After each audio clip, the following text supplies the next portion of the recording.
असदुद्दीन अवैसी उप मुख्यमंत्री पर राजी नहीं होगा। मुख्यमंत्री होगा सीमांचल का बेटा होगा। मुख्यमंत्री होगा तो सीमांचल का बेटा होगा। और सीमांचल से इंसाफ उसी वक्त होगा जब यहाँ का बेटा पटना के जालिमों के सामने कुर्सी डालकर पैर पे पैर रखकर बोलेगा, अब बोल सीमांचल का इंसाफ मुझे करना। और लोग बोलते हो ऐसी भड़काऊ भाषण देता है। मैं भड़काऊ भाषण नहीं दे रहा हूं, मैं मुबारकबाद दे रहा हूं वीआईपी पार्टी के जिम्मेदारों को कि वो 3-3.5% है, मगर उन्होंने अपने इत्तेहाद का सबूत किया।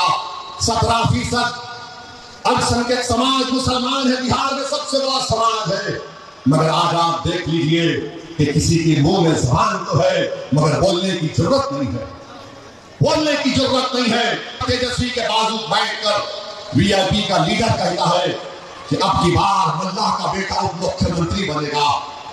मैं आपसे वादा कर रहा हूं, अगर मल्लाह का बेटा उप मुख्यमंत्री बनेगा तो बताओ मेरे अमूर की जनता, क्या अब्दुल्लाह का बेटा मुख्यमंत्री नहीं बन सकता? बताओ क्या मोहम्मद का बेटा मुख्यमंत्री नहीं बन सकता बिहार का?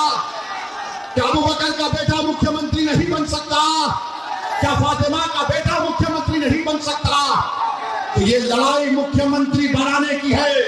अब असदुद्दीन अवैसी उप मुख्यमंत्री पर राजी नहीं होगा। मुख्यमंत्री होगा सीमांचल का बेटा होगा। मुख्यमंत्री होगा तो सीमांचल का बेटा होगा।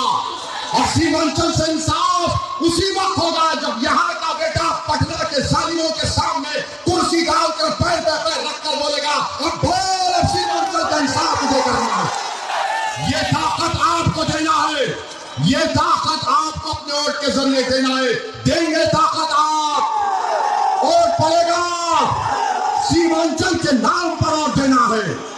इसीलिए आज आप देखते हैं कि बौखलाहट का शिकार होकर एक तरफ से मोदी और नीतीश कुमार, दूसरी तरफ से वो 30 साल के निकम्मे साहब, दोनों मिलकर अख्तरुल ईमान के खिलाफ दो महाजों पर लड़ रहे।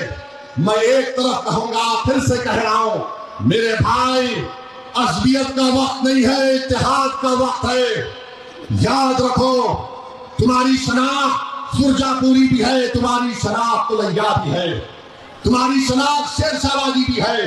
बराबर उस पर कायम रहो और फख्र से कहो, मगर याद रखो जिंदगी में कैसे लम्हे भी आते जहां पर हमको ये बताना पड़ेगा।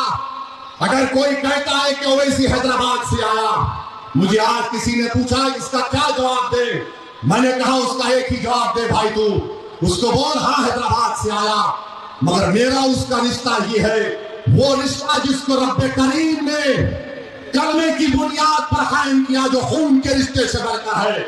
मैं तुमको उसका वास्ता दे रहा हूं मेरे भाई, मैं तुमको उसका वास्ता दे रहा हूं मेरी मां और बहनों। मैं तुम्हारा रिश्तेदार नहीं हूं, मगर मैं वो शख्स जरूर हूं अपने गुनाहों के बावजूद भी। अगर तुमको वो तकलीफ पहुंचती है तो यकीनन मेरे आंख में आंसू आते हैं, यकीनन मेरे दिल दिमाग में तकलीफ होती है। और मैं आज उसी तकलीफ को दूर करने के लिए मजलिस इत्तेहादुल मुस्लिमीन आपके दरमियान में आई।